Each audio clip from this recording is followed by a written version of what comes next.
तो ये जो नेक्स्ट टॉपिक है हमारा, इट इज क्वाइट इंटरेस्टिंग और थोड़ा सा कंफ्यूजिंग रहेगा। कोशिश करेंगे इसको हम इंटरेस्टिंग तरीके से समझाने का, और इस तरीके से इस फॉर्मूले को बताया जाएगा जिससे कि याद रह जाए तुम लोगों को पहली बार में। तो आगे बढ़ने के लिए एक एग्जांपल लेते हैं हम लोग, और एक ऐसा एग्जांपल लेंगे जिससे कि तुम लोग इंटरेस्ट से समझ पाओ। नहीं तो अगर बोरिंग एग्जांपल लेंगे तो कोई इसको समझने की बात नहीं। तो एग्जांपल जैसे कि इमेजिन करो दोस्त, एक सिचुएशन पकड़ो जहां पे दो इंसान हैं, एक हम है और एक दूसरा इंसान है। यहाँ पे खड़ा हुआ इंसान, वो इंसान बेवड़ा है, उसको दारू पीना है, दिन रात पीता रहता है, वो चरम सही सीमा में पीता है, मतलब ये अव्वल दर्जे का बेवड़ा है। अब यहाँ पे बात आती है कि इन्फ्लुएंस की बात है। पहले मकसद क्या है उस बेवड़े का, हम कोई बेवड़ा, यानी उसके साथ अगर हम मिलेंगे तो हमें दारू पीना शुरू करेंगे, जाहिर सी बात है, वो भी हमको बेवड़ा बना देगा। अब इसी के कहानी को लेकर ही हमारा पूरा टॉपिक है। तो सबसे पहली बात आती है यहाँ पे, हम लिखते हैं वो इंसान के बारे में, उसको इन्फ्लुएंस करने का कितना एक्सपीरियंस है, या उसके पास कितनी ताकत है कि वो इन्फ्लुएंस करके हमको बेवड़ा बनाए। समझ में आ रहा है? ये पहला बात हो गया। इसको हम लोग यहाँ पे लिखेंगे नहीं कुछ, हम लोग एक ब्लॉक बना के छोड़, ये हो गया ये वाला ब्लॉक। यानी ये वाला ब्लॉक में हम ये समझेंगे वो जो इंसान है, उस इंसान के पास कितनी ताकत है, कितना इन्फ्लुएंसिंग पावर है कि वो हमको भी बेवड़ा बना सके। यहाँ पर किसकी मेजर की जा रही है पावर? उस इंसान की पावर मेजर की जा रही है। अब आती है बात जो हमको इन्फ्लुएंस कर दिया, इन्फ्लुएंस कर दिया, अब हम कितना बेवड़ा बने, एक दिन में कितना बोतल पी रहे हैं, इसका मेजरमेंट बताएगा कितना बेवड़ा बन गया, कितना दारू पी सकते हैं। ये मेजरमेंट जो होगा वो जाएगा कि हम कितना दारू पी सकते हैं। ये मेजरमेंट हम यहाँ पे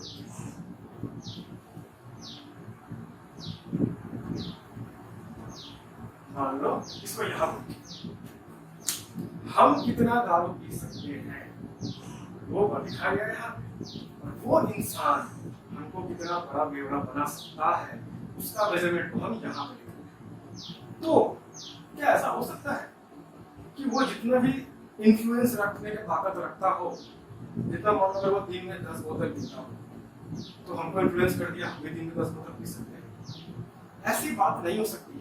यहाँ पे एक और फैक्टर आएगा बीच में कि हम कितना इन्फ्लुएंस हो सकते हैं, मेरा माइंड कितना वीक है कि हम उसके बातों में आ सकते हैं। अगर हम उसके बातों में बहुत आसानी से आ सकते हैं तो हम पे इन्फ्लुएंस काफी आसानी से किया जा सकता है। तो 10 क्या, अगर वो 10 पी रहा है तो हम 20 पी सकते हैं, फटाक से इन्फ्लुएंस हो जाएगा। अगर मेरा इन्फ्लुएंस करने, हमको इन्फ्लुएंस होने का ताकत बहुत कम है तो वो 10 पी रहा है तो हम कम ही इन्फ्लुएंस नहीं, बस 2 पिएंगे, 2 बोतल ही पिएंगे।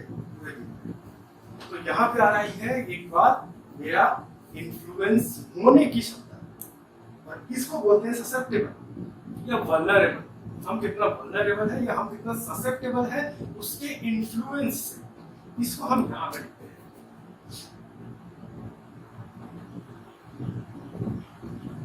तो एक बार फिर से रिपीट करें तो इसको अगर समझो, यहाँ पे वो इंसान है, यहाँ पे जो पहले से बेवड़ा है, जिसका काम है कि वो हमको इन्फ्लुएंस करेगा दारू पीने के लिए।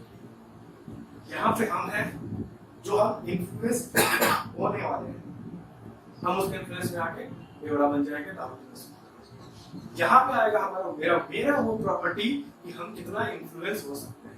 अब मान लो ये इंसान यहाँ पर है, ये अगर देखा कि नहीं ये इंसान कमजोर है, इसका इन्फ्लुएंस करेंगे तो ये इन्फ्लुएंस आराम से हो जाएगा, तो वो मेरे ऊपर असर करना शुरू करेगा। जैसे थे कि नहीं तो मेंटली बहुत स्ट्रांग है, वो मेरे ऊपर नहीं करेगा कोई भी असर, मेरे से मिलेगा नहीं, बात ही नहीं करेगा। तो ये तीनों बॉक्स समझ में आया क्या है क्या नहीं ना। यहाँ पे हम लोग क्या करते हैं, ये याद रखना। अब हम लोग आते हैं मैग्नेटाइजेशन की दुनिया में, मैग्नेटिक फील्ड की दुनिया में, इसको समझने की कोशिश करते हैं। यहाँ पे एक नॉर्मल सा मैग्नेटिक मटेरियल है, मैग्नेट नहीं है ये, ऐसा मटेरियल जो कि मैग्नेट में बदल सकता है, जैसे कि लोहा, आयरन ले लीजिए। अब इस आयरन को मैग्नेट में बदलना है, कैसे बदलेंगे? एक मैग्नेटिक फील्ड यहाँ से भेजेंगे, उसी फील्ड के असर में आके ये मैग्नेट बन जाए। तो ये मैग्नेट यहाँ पर है, यहाँ पे कौन रहेगा? वो इंसान रहता है जो असर करता है, यानी यहाँ पे कौन रहेगा? मैग्नेटिक फील्ड रहेगा जो कि इसको मैग्नेट में बनाएगा। तो यहाँ पे कौन रहेगा? यहाँ पे रहेगा इसका ससेप्टिबिलिटी, यानी ये मैग्नेट बनने की इच्छा कितना रखता है, इसके अंदर मैग्नेट बनने की काबिलियत कितनी है। तो यहाँ पे मैग्नेटिक फील्ड रहेगा। इस मैग्नेटिक फील्ड की ताकत कितनी है कि ये मैग्नेट में बदल सकता है किसी को, यहाँ पे वो मेजर करेंगे। यहाँ पर रहेगा ससेप्टिबिलिटी कि ये कितना मैग्नेट बनने की काबिलियत रखता है, और यहाँ पर रहेगा फाइनली वो कितना बना है मैग्नेट। तो अब नाम याद रखना सबका। यहाँ पे हो जाएगा मैग्नेटिक इंटेंसिटी, इसको बोलेंगे मैग्नेटिक इंटेंसिटी, यानी मैग्नेटिक इंटेंसिटी कितनी ताकत है इसकी, इसमें मैग्नेट का पावर कितना है, ये हो गया मैग्नेटिक इंटेंसिटी। इसका सिंबल हो जाता है H। इसको बोलेंगे इंटेंसिटी ऑफ मैग्नेटाइजेशन, यानी ये मैग्नेटाइज हो चुका है, और वो मैग्नेटाइज कितना इंटेंसिटी का हुआ है, तो इसे कहेंगे इंटेंसिटी ऑफ मैग्नेटाइजेशन।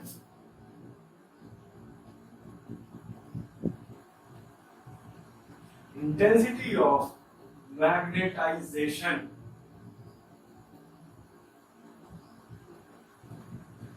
इसका सिंबल हो जाएगा कैपिटल I। यहां लिखेंगे हम लोग susceptibility, susceptibility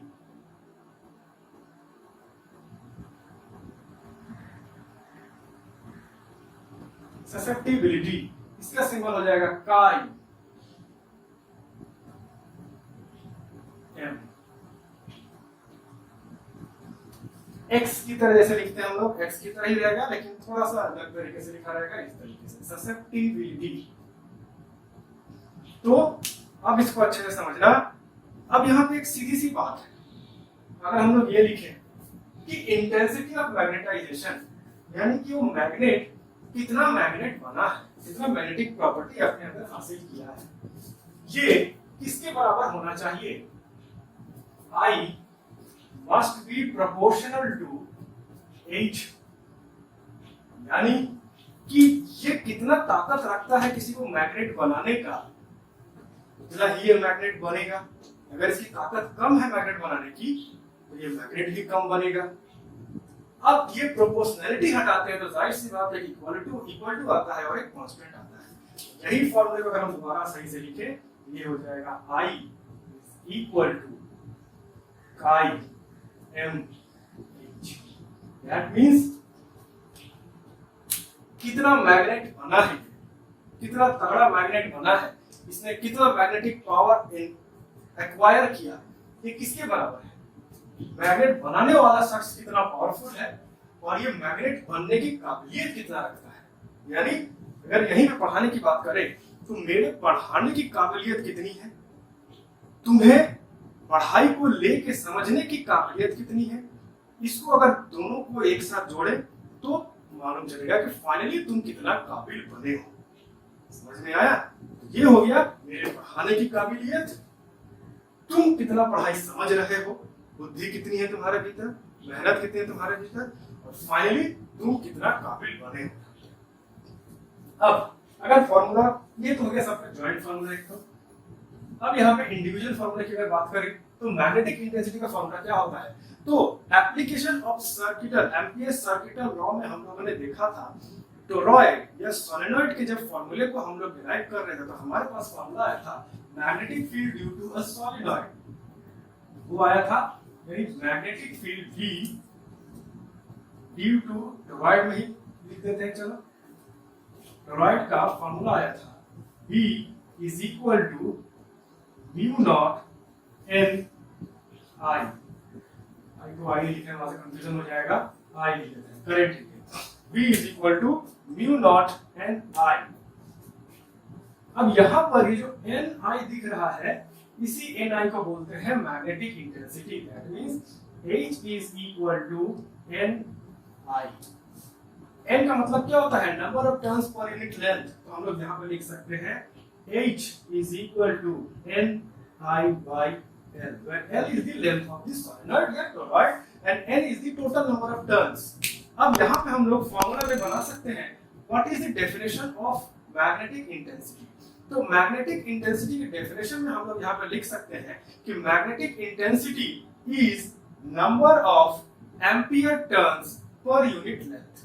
number of ampere turns per unit length. Ampere turn क्यों कह रहे हैं? क्योंकि एम्पियर सर्किट लॉ में हर एक टर्न को हम लोग पकड़ते थे कि 1 एम्पियर करंट, 1 एम्पियर नहीं, 1 unit of current threading through the Amperian loop. इसीलिए यहाँ हम बोलेंगे एम्पियर करंट या एम्पियर टर्न पर यूनिट लेंथ। और यहीं पे इसका हम लोग एसआई यूनिट निकालने की कोशिश करें तो और SI unit will be, N का तो कोई यूनिट नहीं होता, नंबर ऑफ टर्न्स, आई के बदले हो जाएगा एम्पियर और ये हो गया पर metre.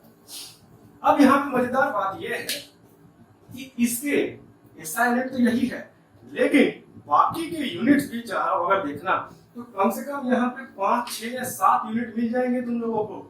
Those are not so important। अगर फिर भी जानना चाहते हो तो कोई भी बुक खोलो, वहां पे सारे लिखे हैं। यहाँ हम लोग उसको डिस्कस अभी नहीं करेंगे because it will be just waste of time. तो अगर तुम लोग देखना चाहो तो तुम लोग देख सकते हो, यहाँ पे 5, 6 से ज्यादा फॉर्म ये यूनिट, फॉर्मूला नहीं, यूनिट भरती है इसका। अलग अलग तरीकों से इसको निकाला गया है, अलग अलग तरीकों से यहाँ पे यूनिट भरा गया है। Those is just for your extra information, तो वहां देख सकते हो। But for now we will be focused on this unit only, because this is the SI unit।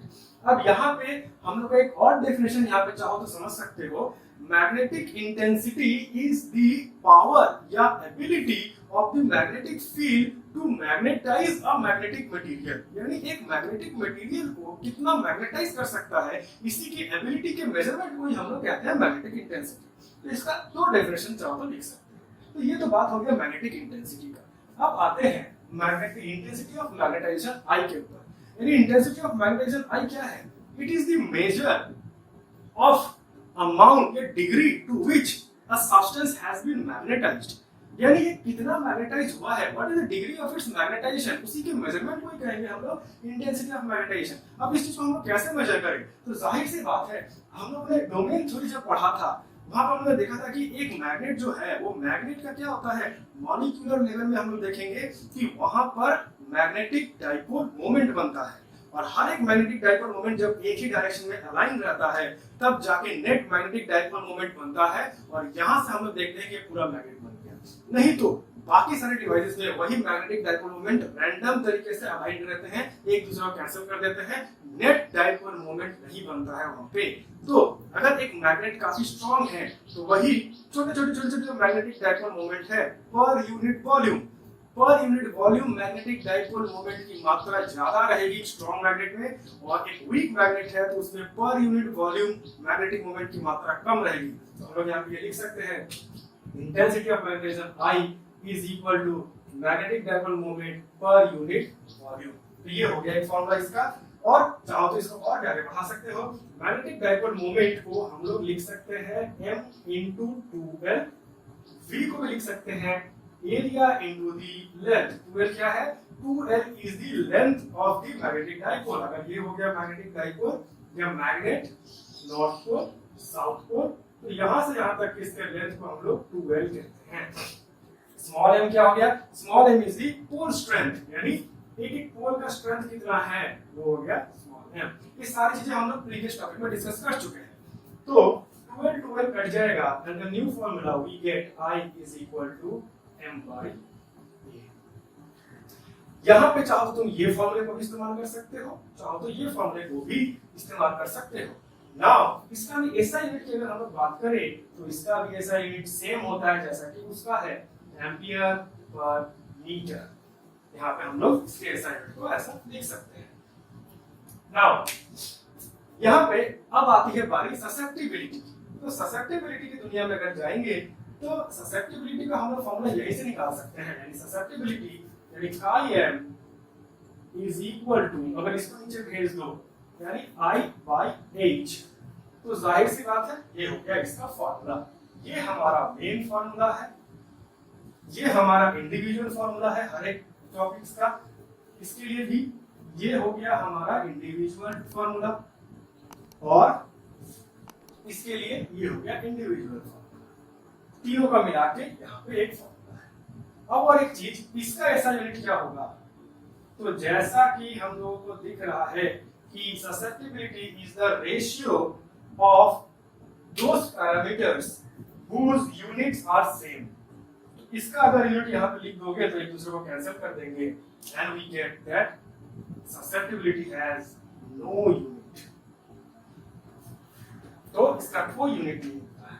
यहाँ पे और भी बहुत सी चीजें हैं हम लोगों को यहाँ पे समझने के लिए। आगे बढ़ेंगे, धीरे धीरे इसको हम लोग समझते जाएंगे। जैसे कि एक और टर्म है, उसको भी हम लोग समझ ही लेते हैं। तो यहीं पे बता देते हैं, जगह मिटाने की जरूरत नहीं पड़ेगी हम लोगों को, क्योंकि ये हम लोग को चाहिए आगे समझने के लिए, तो उसको भी बनाते हैं।